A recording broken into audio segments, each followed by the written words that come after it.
Welcome to the KidMin podcast with Dr. Val and Dr. Virginia, where we talk about everything KidMin. And pull back the curtain on some of the surprises and challenges in children's ministry that nobody prepares you for.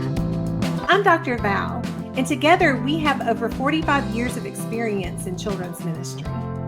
I'm Dr. Virginia. Valerie and I met over 10 years ago in our doctoral program at Southeastern Baptist Theological Seminary.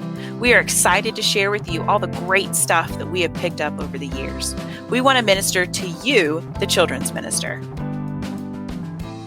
Welcome, friends. Thank you so much for joining us today. Dr. Virginia and I wanted to kick off a new series for this season. And it's actually one that we had prepped for last season, and life happened and things happened. And we thought, you know what? We would like to do something a little different with it than what we had planned, because we just wanted to spend a little bit more time with it. And I hope that you'll see the benefit to that when we get to it. But we had several wonderful guests on our episodes last season. And so we had put together some questions for a series that we're calling Ask the Experts. And so we had, I think there were maybe 7 or 8 questions altogether that we had prepared. And we didn't ask every guest every question. We sort of, just picked a couple of questions to ask each one of them at the end of the episode that we recorded with them. And then we just sort of held on to them until we had them all ready to put together. So this series will be released a little bit all throughout this season. And basically, we just have some specific questions that we know that we get a lot when we are leading conferences, when we're talking to other leaders, when we're doing consulting. We get a lot of these questions, and so we pulled them together to share with you. And so we're super excited about that. I felt like this question was a particularly good one for our fall kickoff this year, just because of a couple of things. One is that during this time of year, we have a lot of new children's ministry leaders stepping into positions, because just the beginning of the school year tends to be a big transition time in churches, because we have Promotion Sunday and we have everything that's going on. And so a lot of leaders like to get through the summer with their plans before they move on to something else. So I feel like this time of year is a lot of transitioning for new children's ministry leaders to be coming into positions at churches. But also, this is a big time of year for change. This is a big time of year to change curriculum, to change the security system, to change the way you check in and check out, or the way maybe you've moved classrooms around. But this is the season for change. So this is really when we're coming upon that time of year where a lot of things are new and different.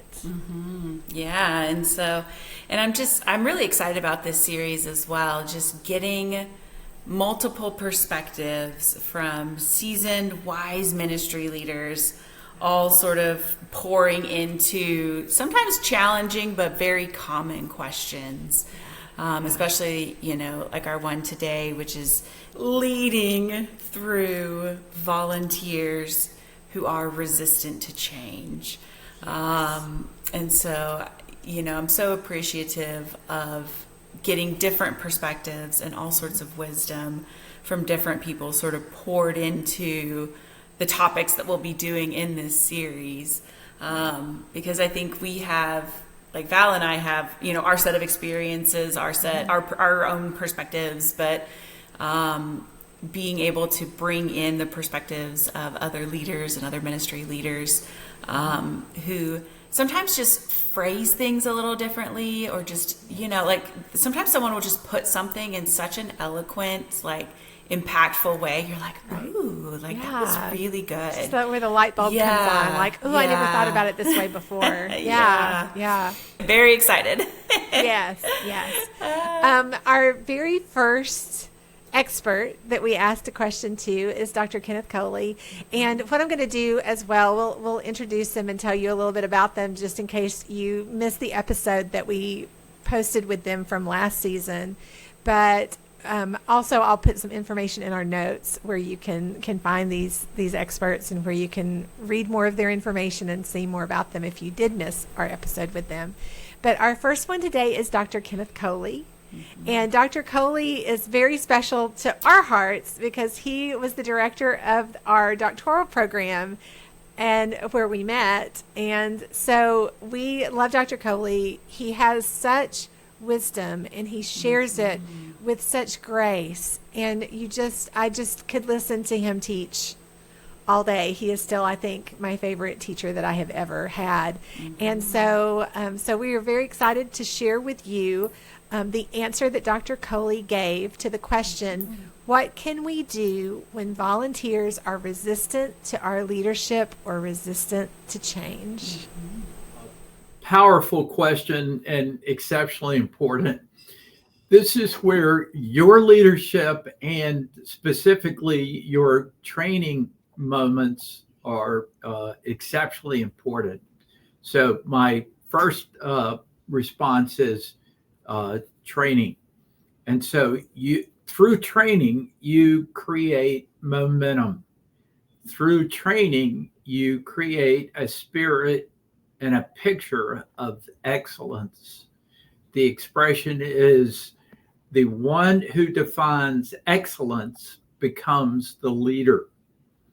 And if you want people to perform at a particular level, then you yourself and those around you, and you can highlight your most excellent teachers and give them a chance to shine, give them a chance to share their ideas. And so it creates momentum. I don't want to be corny like social media, but branding is important. And you can create momentum with your branding in your signage that you put up in the hallways, that you can put up in classrooms. One year, as the leader of a Christian school, we selected our verse of the year as Ephesians 2:10. And so all throughout the building, we had colorful signs that said, "You are God's workmanship." And that created tremendous momentum for the entire year. And that's how you build a culture. And then specifically, if there are volunteers that are resistant, look for opportunities to serve them. Jesus served his disciples knowing that they were going to turn on him and scatter, and one was going to betray him. Yeah. And he still served them. And so look for opportunities to serve and zero in on the areas where there is resistance. And finally, I would say, pray with people. Pray individually, and then in smaller groups, and then whole groups. And I've just asked groups all the time, and I make this statement: it seems impossible to me to stay angry with someone with whom you have prayer frequently. And then I just ask, what do you think? Have you experienced this? And I've had, to date, nobody comes back and says, I'm still upset. So to pray with them is not to say that you as a leader change your expectations, but you're inviting the Holy Spirit into the chemistry and the dynamic. And I'll finish this one with just picture Nehemiah. And Nehemiah rode into Jerusalem, and he was there for change. And apparently for decades, for generations, people were resistant to change because they walked around stepped over rubble and burned gates for decades, and they just learned to live with it. And he's going, look at the mess. We got to clean this up.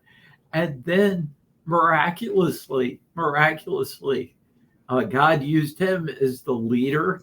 And in 52 days, a 2.5-mile wall was restored with the wooden gates rebuilt. So you can do this. I really liked that Dr. Coley's response to this comes back kind of on the whole to like culture, building culture within ministry, within organizations.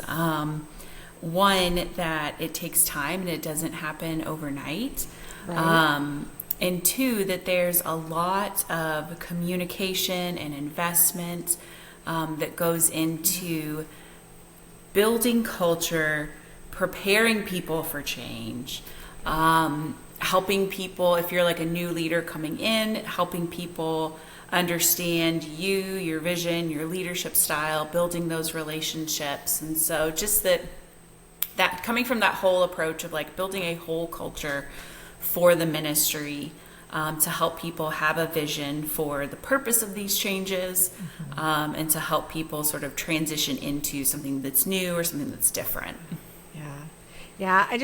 When I was listening to him answer that question at the beginning, I was just thinking communication, how important it is for us to make sure that people hear from our hearts, and how I loved how he said leaders are the ones that define the excellence. Yes. Like what we do and how we do things with excellence is going to mirror how to do that with our leaders, and how important it is to build that culture, to build that into our community. And so I think that that's huge. I also loved the way that he talked about Nehemiah. He made me go back and actually look at some passages from there, because I was it just reminded me of how God has given us such amazing examples of leaders who have walked into incredibly difficult situations. And in situations that feel daunting and overwhelming. I mean, if you think about what Nehemiah was facing, it was just amazing to look at that as an example of how he came in looking for change and needing to lead the people to that change, and how he was able to do it. And I love that he gave God the opportunity to move there. It wasn't, obviously Nehemiah didn't do it on his own. Amen. Nehemiah was called for such a time as this to be there, to lead that change, to make that change happen. And so one of the verses that I saw when I was looking over it was Nehemiah 4:14. When I saw their fear, I rose and spoke to the nobles, the officials, and the rest of the people. Do not be afraid of them. Remember the Lord, who is great and awesome.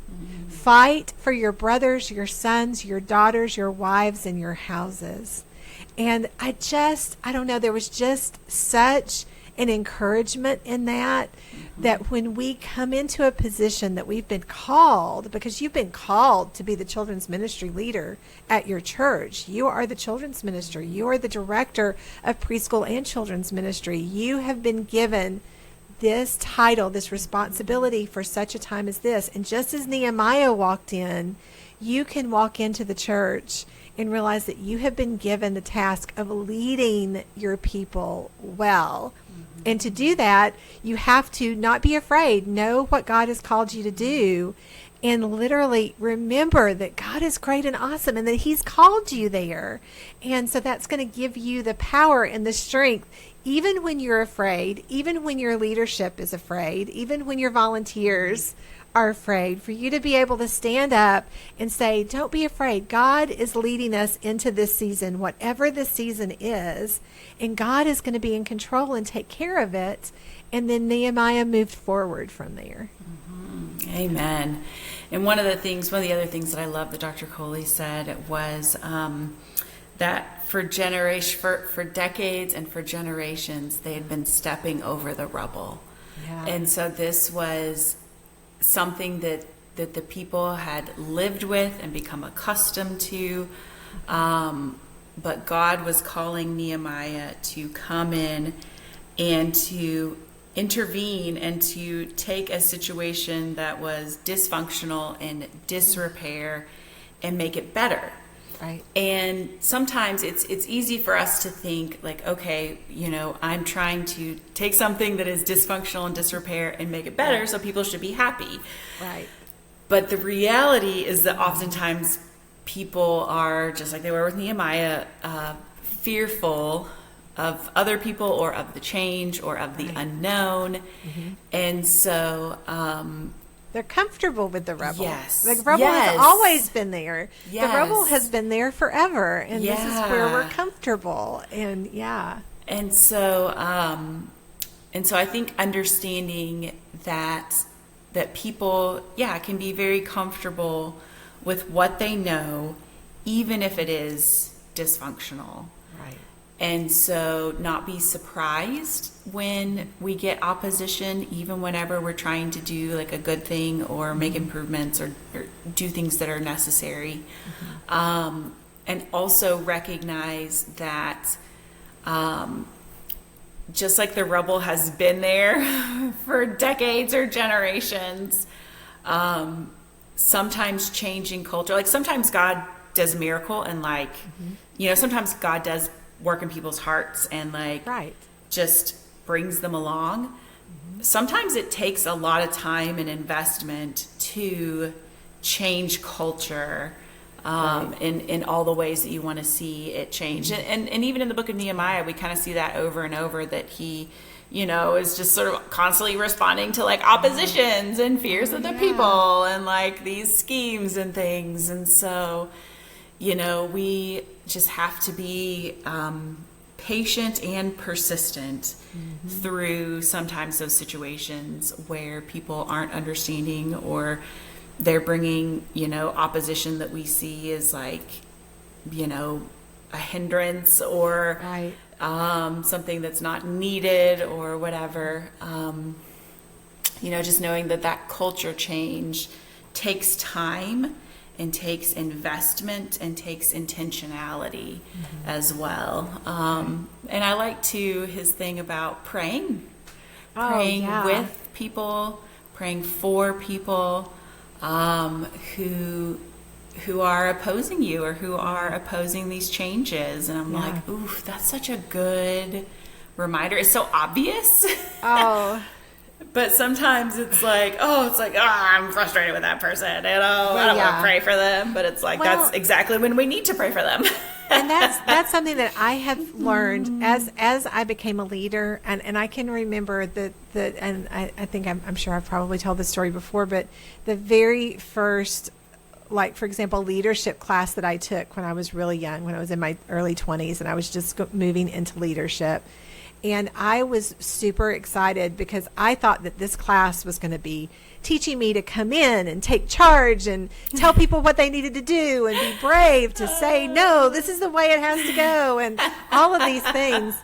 And it was so funny because the teacher in that class, and this was not at seminary, this was a public university, this was not like a Christian university, but the teacher in that class was talking about exactly what Dr. Coley had said about how leaders define the excellence and how you need to, find ways to help teach and to lead and to find kind ways to bring in change and to help people see the importance of what you're doing. And it was almost sort of disappointing to me because I was like, no, I wanted to learn how to be like, but honestly, I think it's even more important for us in ministry to remember that we are to be more like Christ. And that even when we have some important things we have to do and important things we have to change, and when it comes to safety and security and things that we have to draw big boundaries for, we can still find ways that we can do that in love and serve our volunteers and pray for our volunteers and find ways to really reach out. And so I love that he brought that back around to remind us that, yes, we need to be brave and strong like Nehemiah, but we also have to find ways that we can serve people and love people and help people understand. And yes, there are always going to be people who don't understand, and there are always going to be people who are not fans. And it's okay, because you do what you know God has called you to do. You move forward in that assurance that God has called you there, and this is what God's called you to do. But we move forward in that strength in love, always leading with love. Amen. And it's funny, as I thinking about that, and as a even just this coming out of just last night doing a volunteer training, one of the things talking about setting expectations, creating culture. Part of our volunteer training is sort of we go over expectations and policies and da-da-da. And I did a little portion where each table of volunteers did like a little quiz, a little policy and procedure quiz. And the purpose of that was to reinforce our expectations in a sort of lighthearted way. Because for each question, the correct answer was very obvious. And some of the incorrect answers, I intentionally made them kind of humorous. Right. Things like, okay, if our ministry starts at this time, what time should you be in the classroom prepared to receive children? And it's like the correct time, 1 minute before the ministry starts, And so just kind of reinforcing some of those expectations in a lighthearted way, where it's still kind of unmistakable what the expectations are. And so, because especially as coming in as a new leader or making some changes, you're like, okay, I don't want to be, kind of like what you're saying, how at your expectations of your leadership class, like I'm going to come in and figure out how to tell these people what to do. But coming in with a very clear, but also kind of softer approach, where the message isn't softened, but the way you interact with people is, in a very friendly and warm way. So, And I think that leads us very well into our next expert and her answer for the same question. So our next answer comes from Dr. Teresa Roberts. She is a professor at Ozark Christian College, and wrote a really wonderful book that we really like, Raising Disciples. In it, she sort of lays out a developmental plan for raising kids at each age of development and helping them to understand Scripture and understand the truth of the Bible to the best of their ability at each age. And so we had just a wonderful conversation with her. And she also gives a very wonderful answer to this question of, approaching volunteers and leaders who are hesitant or resistant to our leadership or change. As a college professor who is sending a lot of 22, 23-year-olds out into ministry, I field this question a lot in that first year of ministry, and I give them some advice before they go, and then they forget that advice, and so they come back to me for it later. But what I've told my children's ministry students, what I myself practiced when I was in ministry, somebody gave me this advice, was you need to listen more than you talk. And especially in those first couple of years of ministry and in any kind of location, you need to hear what your volunteers are wrestling with. Why are they resisting the change? What is it about them that scares them? And until you actually understand where that fear might come from, they're always going to resist it. But if you can hear them well, you can listen and understand what their struggle is, then you can maybe address, okay, now I see what you're afraid of, you don't want to change curriculum because this is the curriculum that was approved by someone 20 years ago. Okay, how can I help you feel comfortable with what I would like to propose? Like, can we look at the belief statement? Can we look at a scope and sequence? Like you don't know how to answer their question until you actually know what's behind their fear or resistance. Right. And so one of the suggestions I make to my children's ministry students is that especially their first year of ministry, is like kind of do a tour of all of your like key volunteers. So those people that are your go-to people, sit in their homes, go to their kids' soccer games and chat with them on the sidelines, spend a lot of time at soccer games, or baseball or basketball, like invest in their families, have coffee with them and listen, ask open-ended questions and listen, and don't at that moment respond. Take in the information and then follow up. That's my best advice. That's my best advice. Amen. I love that. I do love that answer so much. And I think that's because she is really helping us focus on the importance of building relationships, not just with the children in our ministry, but the families within our ministry and our leaders in our ministry, so that we have the opportunity, and we say this about kids all the time when we're talking about the most effective ways to teach children. We say that they listen more to people that they trust, to people that they feel are invested in them and really care about them. And it's the same with our leaders.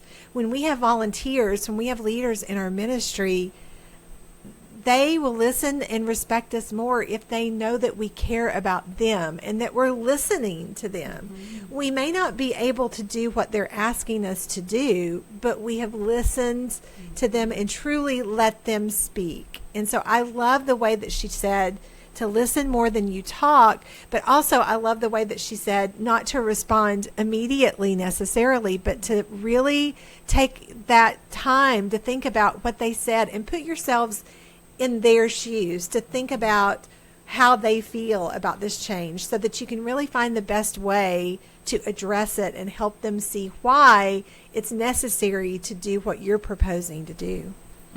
And I think I like that too, of asking questions and asking questions and listening more than you talk, because I think too sometimes people will maybe sort of immediately sort of throw up this resistance to the change without even themselves thinking through in a very like deep way, why am I resisting this change? What is it that I'm resisting? So I think if you can sort of help guide them through some of those questions, they may be surprised by some of their answers, and you may be surprised by some of their answers, because they may kind of come around to this part of realizing that, like, man, I'm resisting this for maybe a silly reason, or maybe a reason that in the end really isn't logical, but it just kind of flares up my emotions and then I respond. Well, and that's it.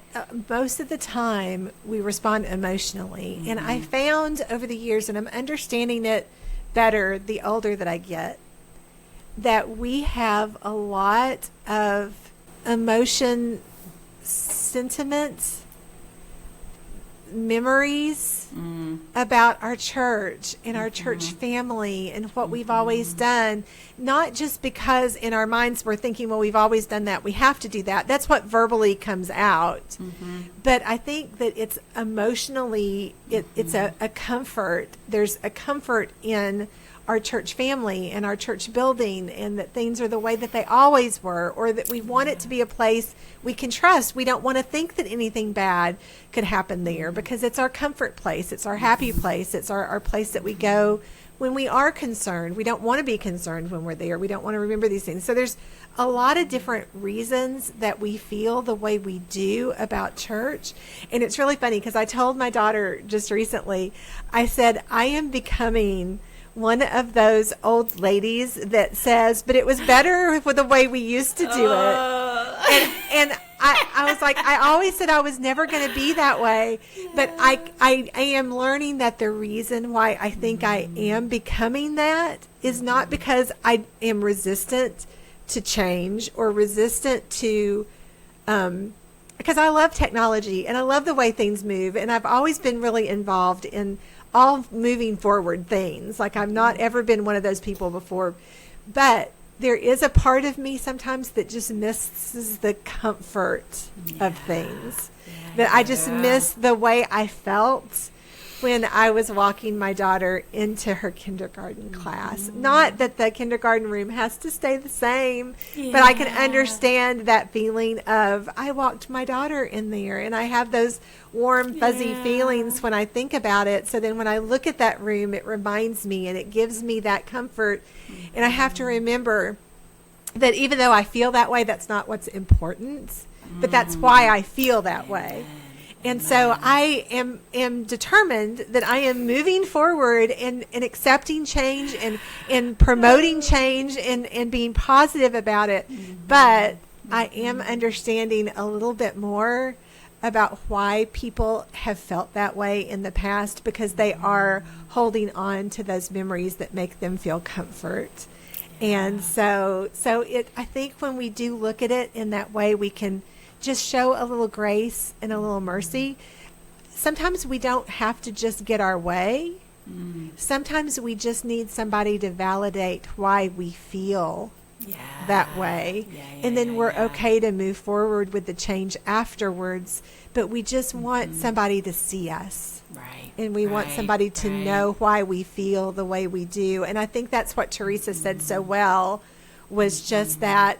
Ask them, get to know them and find out, why are they resisting this, and how can you meet them with grace and love and help them move forward even when they might not think they want to.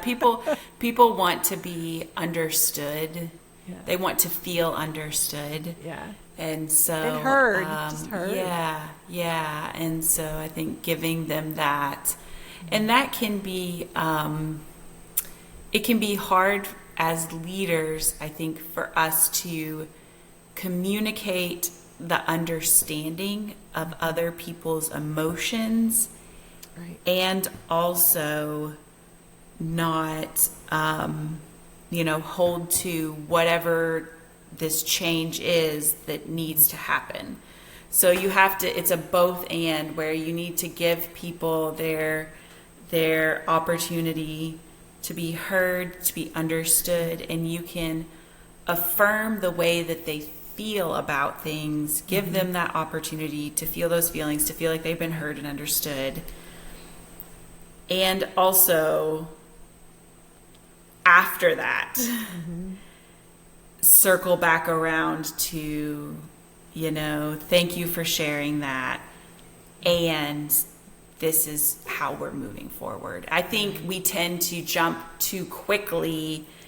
You know what I mean? Like we try to be like, okay, you feel that, whatever, and then just move on. Like we try to justify ourselves. We try to explain. Like we're more focused on explaining ourselves or explaining the decision than we are on first hearing and understanding. And so I think like giving a lot of space for that hearing and understanding portion, and then also, after that person has had their opportunity to be heard, then bringing it back around, but not doing that too quickly, not interrupting them, just letting them talk it out and listen. So, well, and I think too, I want to encourage everyone, because I know it's overwhelming when you think about like some of the things that she mentioned, where she talked about going to their home to visit or going to a ball game.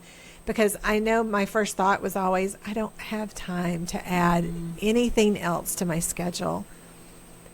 But these conversations happen so much better when they are outside of an official meeting in a room. Like these conversations of understanding people and getting to know them better happen better in the stands of a basketball game or at a church picnic, or, when you've taken, a cake, to drop off for somebody's birthday or something, whatever it is that you might want to take that you could give, that you could just have, and they don't take long. It's not like we're asking you to spend 2 hours in their home. They don't want you to spend 2 hours in their home. If you just 5 minutes just to call and say, can I come bring you this, and just say hello. It's just those little things that you can find to do that make connections. And it's really funny because honestly, my husband and I had some of the most fun, like, because he's a huge sports fan. So going to some of the high school basketball games with, to meet with our volunteer leaders, like for a minute, that was, and I can tell you too, and I think I've mentioned this before, I got more responses from my kids when I invested in something that they loved, that they did outside of the four walls of the church. If I went to their soccer match, if I went to a basketball game, if I went to see them perform in a play, if all those little things that I did, it gave me so many more opportunities, especially with leaders that I was struggling with, or with kids that I've been struggling with. It just gave me more opportunities to see them in a different way and to communicate with them differently, and just to open up that relationship a little bit more. And so it's just, I think it's a lot of fun when we have the ability to be able to do that and to find ways that we can do that. And it's just little moments. It's not having to do every time, every game, but just to find those moments, I think is important. Right. Like an hour at one game can buy you goodwill for years to come. Yes. With volunteers, with families. Yes. A dance recital, or, all of these little things that kids get so excited about. Yes, Going to a birthday party. Yes. I used to get invitations a lot to birthday parties. And even if I just came for just a minute, I brought my gift and said hello and just visited for a minute. But you get a lot of great information when you do those kinds of things. So, yeah. It's important. I think one of the things that we wanted to really encourage you with this question in general, and we get this question so often, and I know I've heard it from a lot of ministry leaders over the years, you are not alone in having volunteers resist not only maybe your leadership and what you've been called to do, but also the changes that you have been called to make. Keeping the culture safer and more secure, finding a curriculum that's going to better meet the needs of your families.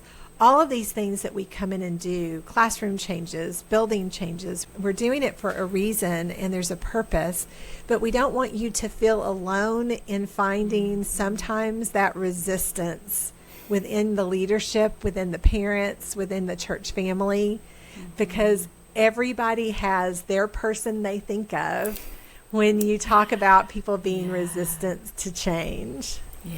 And it's like, we talked for a minute kind of off camera how in thinking about this topic, it's sort of like there are certain people who come to mind who, from the past, not even from my current situation, but from the past, who are those people who have spent decades and generations stepping over the rubble. And that there will be some people who have spent their whole lives stepping over the rubble, and whatever you do isn't going to change them. Right. And it is our responsibility to communicate clearly, to invest in people, to develop relationships, and also individuals are responsible for their own response to what it is God is doing. And so it's sort of that balance that I am responsible to do what God has called me to do, to be faithful in those ways of communicating, developing relationships, leading as well as I can. It's never going to be perfect, but as well as I can.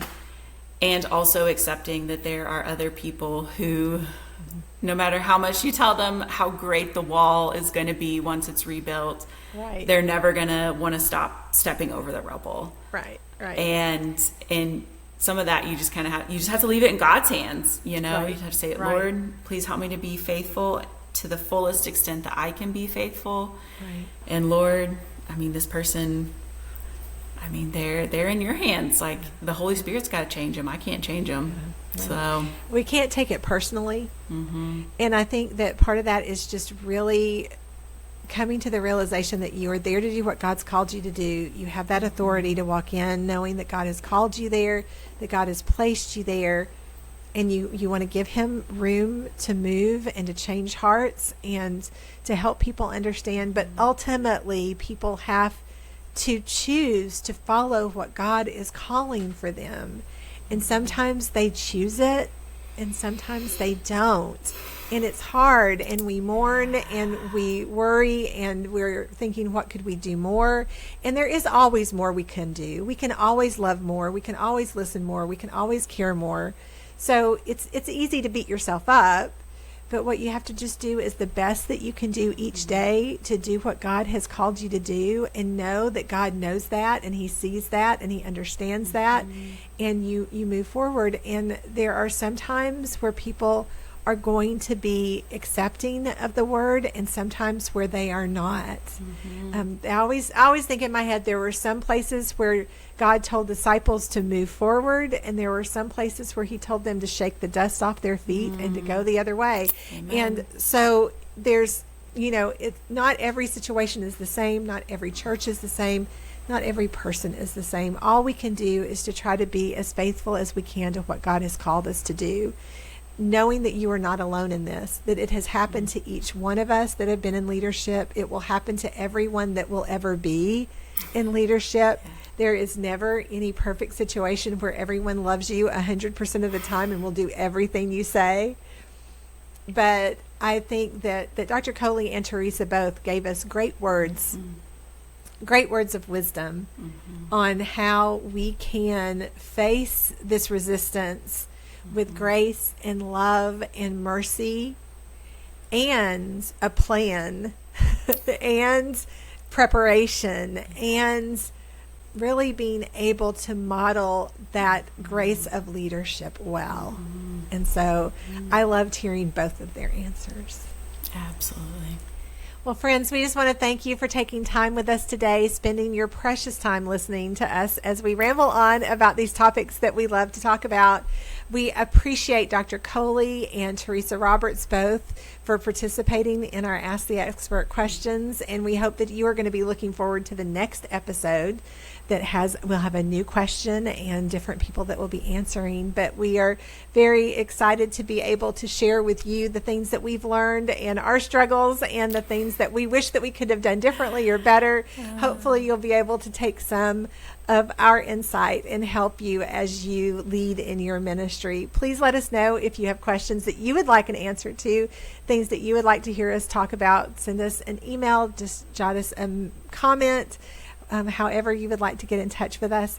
We would ask that you would like and subscribe and all the things. If you would tell more people, if you know more ministry leaders or your volunteers that could benefit from hearing us share our experiences, we'd love for you to pass on our information. Everything, all of our links are in the comments below, in the notes below. And we hope to hear from you and look forward to talking to you again soon. Bye-bye.